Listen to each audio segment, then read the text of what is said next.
जिसका आज समापन हुआ। और मुझे खुशी है कि अभी अध्यक्ष जी कह रहे थे जिस रूप में अभिषेक चौधरी के बनने के बाद में जो एक्टिविटी शुरू हुई राजस्थान में एनएसयूआई की, उससे मुझे भी मेरे पुराने दिन याद आ गए, क्योंकि मैं प्रथम अध्यक्ष था 72-73 में बना था राजस्थान में एनएसयूआई का। तो आज जो जिस एनएसयू की स्थापना की इंदिरा जी ने, वो भी देश के लिए शहीद हो गई, वो हमारे बीच में नहीं है। और जिन्होंने युवाओं को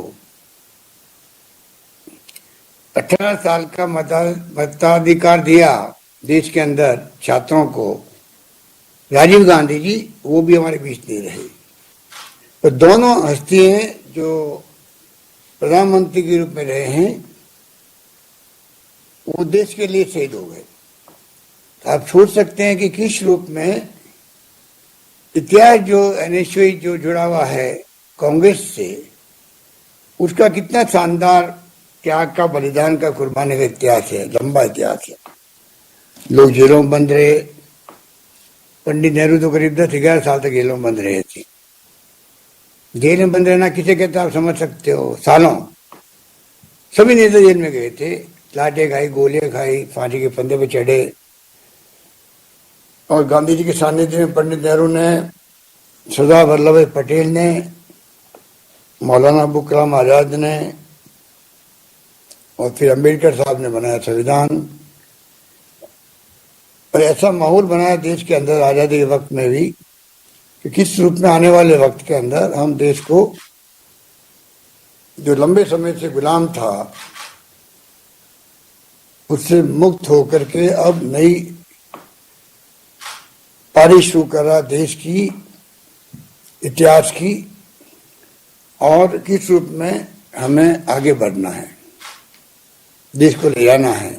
अनेकता में एकता वाला मुल्क, अलग अलग भाषाएं, हिंदू, मुस्लिम, सिख, ईसाई, फारसी, जैन, अलग अलग धर्म, समझ में आती नहीं भाषा क्या लिखी हुई है दुनिया के देश के अंदर। ऐसे मुल्क को जाति हजारों, रीति रिवाज अलग तरह के, आपको हमको गर्व होना चाहिए कि आज जो हमारी पार्टी की विचारधारा के कारण से हम लोग आज 75 साल के बाद में भी एकजुट रहे हैं। एनएसयूआई ने तो शानदार काम किया, इसमें कोई दो राय नहीं। कोरोना काल के अंदर भी अभिषेक चौधरी के नेतृत्व में खुद में ही पहल करके प्रदेश कांग्रेस कमेटी के सानिध्य में जो काम किया है और नए नए अभियान चलाए हैं, जिसमें आज ये आपका योगशाला का प्रोग्राम भी एक उदाहरण है। मुझे याद आ गया, मैं खुद जब बचपन एनएसयू में था तो रोडवेज की लाइट के नीचे हम लोगों ने स्कूल चालू करी थी, साहसी कॉलोनी के अंदर, जहाँ साहसियों के बच्चे, आप जानते हो, पढ़ते नहीं हैं। और मुझे आज भी याद है कि वो प्रोग्राम कोई बहुत सक्सेस नहीं हुआ था मेरा, परंतु उसकी जो खुशबू फैली पूरे इलाकों के अंदर एक एक्टिविटी की। ये बात मैं इसलिए कहना चाहता हूँ कि अगर हम रचनात्मक काम करेंगे, अगर गांधी के मार्ग पे चलेंगे कि राजनीति का आधार भी रचनात्मक काम ही होते हैं, तो उसकी अलग खुशबू फैलती है, एक अलग व्यक्तित्व का निखार आता है, नए अनुभव होते हैं जिंदगी में, वो आपके संग चलते जीवन भर। आज जहाँ बैठे हुए हो जोधपुर के अंदर गांधी शांति प्रतिष्ठान में, मेरे को संस्कार सब यहीं से मिले हैं। इसी गांधी शांति प्रतिष्ठान के अंदर जब ये भवन नया बना है, उसके पहले सोस्ती गेट में था। निम्बीचंद्र जैन भावुक इसके अध्यक्ष थे। वहीं से मेरी शुरुआत करीब थी, और लंबा सफर तय करते करते मैं एनएसयू में भी आ गया। और फिर राजीव गांधी जी ने, जिनकी आज जन्म जयंती है, उन्होंने मुझे अपने साथ मंत्रिमंडल के मेंबर बना दिया, मंत्री बना दिया अपने साथ में।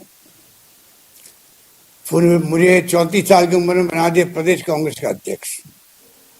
आप सोच सकते हो कि उनकी सोच क्या थी, किस रूप में उन्होंने जिंदगी बिताई 5 साल प्रधानमंत्री के रूप में, एक नौजवान प्रधानमंत्री आजादी के बाद में, और इतिहास में पहली बार 40 साल का नौजवान प्रधानमंत्री बना। 40 साल का नौजवान थे और 46 साल में उनकी डेथ हो गई, वो शहीद हो गए देश के लिए।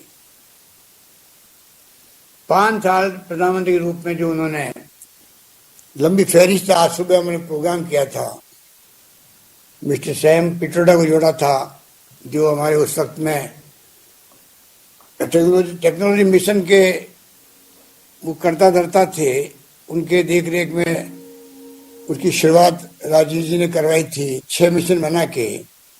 तो अगर आप मेरा फेसबुक में जो उनकी स्पीच शायद उसमें होगी और मेरी स्पीच भी होगी, आप पढ़ेंगे तो आप पाएंगे कि वास्तव में राजीव गांधी जी का व्यक्तित्व क्या था, क्या सोच थी, क्या उन्होंने फैसले किए ऐतिहासिक, जो नई पीढ़ी को नहीं मालूम है। एनएसयू की जिम्मेवारी है कि आपने सांस्कृतिक कार्यक्रम भी अच्छे किए, पर्यावरण का काम आप कर रहे हैं, स्पोर्ट्स का काम कर रहे हो। मैं समझता हूं कि ये तरीका होता काम करने का। आपका संगठन भी करीब 48-49 ईयर का हो गया। जितनी मेरी उम्र है राजनीति में, करीब करीब उतनी उम्र एनएसयू की है, क्योंकि मैं यूनिवर्सिटी में इलेक्शन लड़ने के बाद में, चुनाव हारने के बाद में सीधा मैं एनएसयू में आ गया था। तो लगभग उम्र हमारी 7 चल रही है। आपकी जिम्मेदारी है कि आप इस झंडे को, ये झंडा भी हम लोगों को बनाया हुआ उस जमाने के अंदर एनएसयू का, तो मैं चाहूंगा कि इस झंडे को बुलंद करते हुए आप आगे ले जाओ। और इसलिए नीरज कुंदन कह रहा था कि जब कहीं मौका मिलता है तो मैं हमेशा साथ देता हूँ एनएसयू का, चाहे एआईसीसी में हो, चाहे कहीं मौका मिले।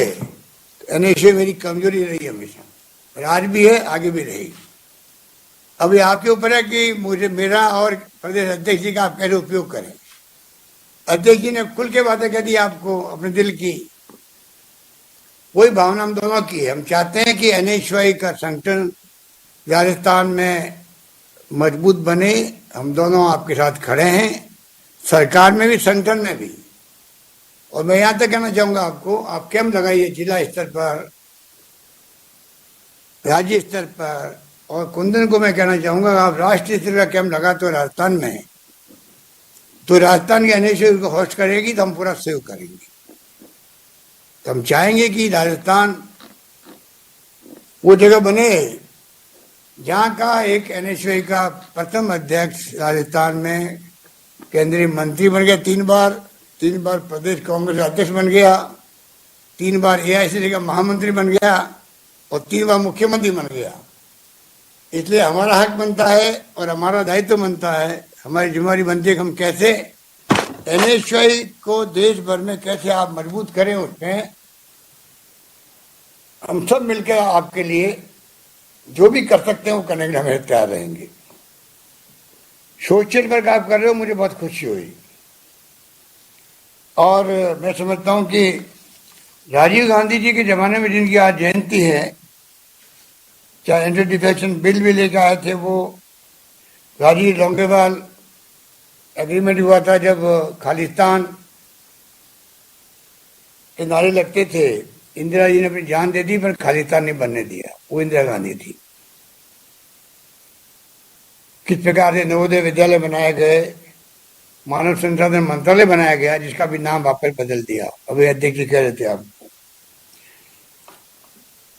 सूचना क्रांति करी। आज मोबाइल फोन, इंटरनेट की सेवाएं आप देख रहे हो।